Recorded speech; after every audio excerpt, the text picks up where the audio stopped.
Hey guys, welcome back to our channel Telugu to English Teacher here. ఈ రోజు మరొక interesting topic అదేంటి అంటే ఫెస్టివల్ రిలేటెడ్ సెంటెన్సెస్. మనకి ఉగాది పండుగ రాబోతుంది కదా, ఆల్రెడీ శివరాత్రి అయిపోయింది. సో ఈ రెండు ఫెస్టివల్కి సంబంధించి ఇంకా మరెన్నో ఫెస్టివల్స్కి సంబంధించిన కొన్ని సెంటెన్సెస్ని ఈ వీడియోలో ఎగ్జాంపుల్స్తో పాటు చూపించాను. సో వీడియోని ఎక్కడ స్కిప్ చేయకుండా ఎండ్ వరకు చూడండి, అప్పుడే మీకు అర్థమవుతాయి అండ్ యూజ్ అవుతాయి. మన ఛానల్ని ఎవరైనా ఫస్ట్ టైం విజిట్ చేస్తూ ఉంటే ఖచ్చితంగా సబ్స్క్రైబ్ చేసుకుని వీడియోని కంప్లీట్గా చూసి నచ్చితే ఒక చిన్న లైక్ ఇవ్వండి. ఈ వీడియోలో మీకోసం 2 క్వశ్చన్స్ ఉన్నాయి, వాటికైతే మర్చిపోకుండా కామెంట్ రూపంలో మీ ఆన్సర్స్ని తెలియజేయండి. ఇప్పుడైతే నేను మిమ్మల్ని ప్రీవియస్ వీడియోలో అడిగిన 2 క్వశ్చన్స్కి ఆన్సర్స్ ఏంటో చూసేద్దాం. ఈ పిక్చర్లో మనకి కనిపిస్తుంది జీలకర్ర కదా, ఈ జీలకర్రని ఇంగ్లీష్లో ఏమంటారు అని అడిగాను. So answer cumin seeds. Cumin seeds అని జీలకర్రని పిలుస్తారు. నెక్స్ట్ క్వశ్చన్, ప్రీవియస్ క్వశ్చన్స్లోని క్వశ్చన్ నెంబర్ 2. ఈ పిక్చర్లో మనకి మెంతులు కనిపిస్తూ ఉన్నాయి కదా, ఈ మెంతులని ఇంగ్లీష్లో ఏమంటారు అని కదా నేను మిమ్మల్ని అడిగింది. సో దీని ఆన్సర్ ఫెనుగ్రీక్ సీడ్స్. మెంతులని ఇంగ్లీష్లో ఫెనుగ్రీక్ సీడ్స్ అని పిలుస్తూ ఉంటాం. ఎంతమంది కరెక్ట్గా ఆన్సర్ చేశారో ఒకసారి చెక్ చేసుకోండి. ఈ వీడియోలో మీకోసం 2 క్వశ్చన్స్ ఉన్నాయి, అవేంటో ఇప్పుడు చూసేద్దాం. ఈ వీడియోలోని టుడేస్ క్వశ్చన్స్లోని క్వశ్చన్ నెంబర్ 1. మనకు ఈ పిక్చర్లో కనిపిస్తూ ఉన్నవి యాలకులు. యాలకులు మనం రెగ్యులర్గా మన వంటల్లో వాడుతూనే ఉంటాం కదా, కానీ వాటిని ఇంగ్లీష్లో ఏమంటారో మనకు తెలీదు. అంటే కొందరికి తెలీదు, కొందరికి తెలుసు. తెలిసిన వాళ్ళైతే ఖచ్చితంగా మీ ఆన్సర్ని కామెంట్ రూపంలో తెలియజేయండి. నేను దీని ఆన్సర్ని నెక్స్ట్ వీడియోలో రివీల్ చేస్తాను. ఇప్పుడైతే టుడేస్ క్వశ్చన్స్లోని క్వశ్చన్ నెంబర్ 2. ఈ పిక్చర్లో ఏముందో మీరు గుర్తుపట్టారా? దాన్ని వాము అంటాం. దీన్ని కూడా మనం రెగ్యులర్గా వంటల్లో వాడుతూనే ఉంటాం. డైజెషన్కి చాలా బాగా యూజ్ అవుతుంది కదా. ఈ వాముని ఇంగ్లీష్లో ఏమంటారో మీకు తెలుసా? తెలిస్తే మీ ఆన్సర్స్ని కామెంట్ రూపంలో నాకు తెలియజేయండి. Please show your support with your likes and comments as always. ఇప్పుడైతే లేట్ చేయకుండా మన వీడియోలోకి వెళ్ళిపోదాం. ఈ వీడియోలోని సెంటెన్స్ నెంబర్ 1. ఏ గుడికి వెళ్తున్నావు అంటే ఫెస్టివల్కి సంబంధించింది కదా ఈ video. So in English, which temple or you going to? Which temple or you going to? For example, it is already too late so we should hurry to the temple and return home. It is already too late so we should hurry to the temple and return home. అంటే ఇప్పటికే చాలా ఆలస్యం అయిపోయింది, so మనం త్వరగా గుడికి వెళ్ళి ఇంటికి తిరిగి వచ్చేద్దాం. నెక్స్ట్ సెంటెన్స్, రెడీ అవ్వడానికి టైం పడుతుంది లేదా నేను రెడీ అవ్వడానికి టైం పడుతుంది. It takes time for me to get ready. It takes time for me to get ready. For example, it takes me another hour to get ready, so you don't disturb me. It takes me another hour to get ready, so you don't disturb me. అంటే నేను ready అవ్వడానికి ఇంకా 1 గంట సమయం పడుతుంది, అందుకే నువ్వు నన్ను డిస్టర్బ్ చేయొద్దు అని. Next example, if you want to go early you go fast and I will come later. If you want to go early you go fast and I will come later. అంటే ఒకవేళ నువ్వు త్వరగా వెళ్ళాలి అనుకుంటే నువ్వు ముందు వెళ్ళు, నేను తర్వాత వస్తాను. అంటే నాకు రెడీ అవ్వడానికి ఇంకా టైం పడుతుంది కాబట్టి నువ్వు వెళ్ళాలనుకుంటే వెళ్ళు, నేను తర్వాత వస్తాను అని చెప్తున్నారు. Next sentence of this video, కుదిరినప్పుడు మెసేజ్ చేయి. Message me when you can. For example, I won't call you again, so call or text me when you are free.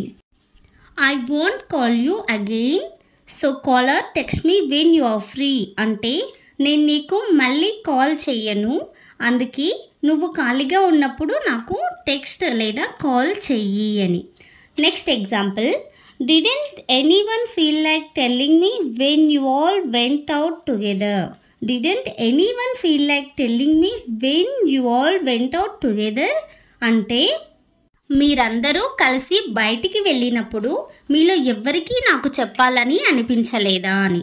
అంటే మన వాళ్ళందరం కలిసి బయటికి వెళ్ళి మనకు మాత్రమే చెప్పకుండా ఉంటే ఆ ఫీలింగ్ వేరే ఉంటుంది కదా. So next sentence of this video, ఇంట్లో చుట్టాలు ఉన్నారు. ఇంట్లో చుట్టాలు ఉన్నారు. We have relatives at home.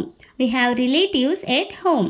For example, today is Shivaratri, so relatives have come to our house, so I can't come out with you. Today is Shivaratri, so relatives have come to our house, so I can't come out with you. అంటే ఈరోజు శివరాత్రి కాబట్టి మా ఇంటికి చుట్టాలు వచ్చారు, అందుకే నేను నీతో బయటికి రాలేను లేదా రాను అని. Next example, I was very busy at home today, so I didn't see your message. I was very busy at home today, so I didn't see your message. అంటే నేను ఈరోజు ఇంట్లో చాలా బిజీగా ఉండడం వల్ల నీ మెసేజ్ చూడలేకపోయాను. అంటే మనం పండుగ రోజుల్లో చాలా బిజీగా ఉంటాం కదా, అప్పుడు ఫోన్స్ అనేవి అసలు పక్కనే పెట్టుకోం కదా. సో నెక్స్ట్ సెంటెన్స్, ఉగాది కదా అందుకే సెలవు. Today is Ugadi, so today is my day of. For example, has Saturday was Ugadi, I got 3 consecutive days off. Has Saturday was Ugadi, I got 3 consecutive days off. అంటే శనివారం ఉగాది కాబట్టి నాకు వరుసగా 3 రోజులు సెలవు వచ్చింది. Next example, has there are 3 days of holidays in a row, I want to go out with my friends. Has there are 3 days of holidays in a row, I want to go out with my friends. అంటే వరుసగా 3 రోజులు సెలవు దొరికింది కాబట్టి నాకు మా ఫ్రెండ్స్తో బయటికి వెళ్ళాలని ఉంది. I want to go out with my friends అంటే నాకు నా స్నేహితులతో బయటికి వెళ్ళాలని ఉంది అని. Next sentence of this video, కంగారు పెట్టకు వస్తున్నాను. Don't rush me, I'm coming.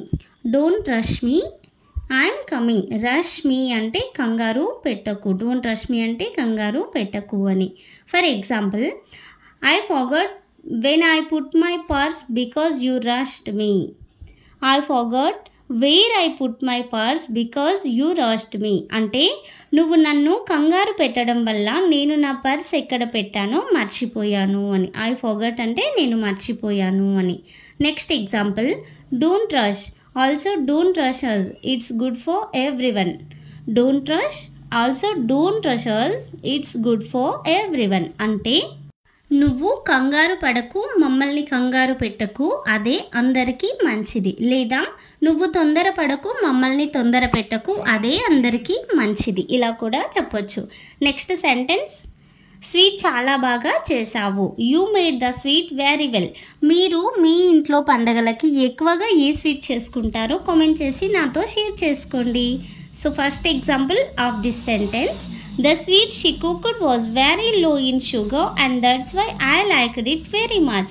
The sweet she cooked was very low in sugar and that's why I liked it very much. అంటే ఆమె చేసిన స్వీట్లో చక్కెర చాలా తక్కువగా ఉండడం వల్ల నాకు చాలా బాగా నచ్చింది.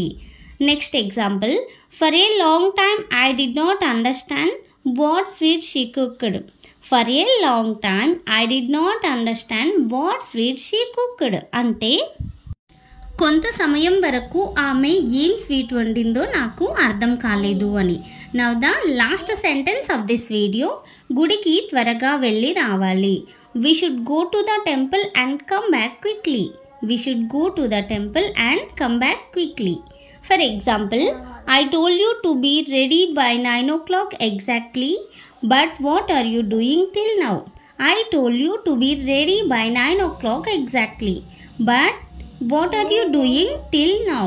అంటే నేను నీకు కరెక్ట్గా 9 o'clock వరకు రెడీ అవ్వమని చెప్పాను, కానీ నువ్వు ఇప్పటి వరకు ఏం చేస్తున్నావు అని.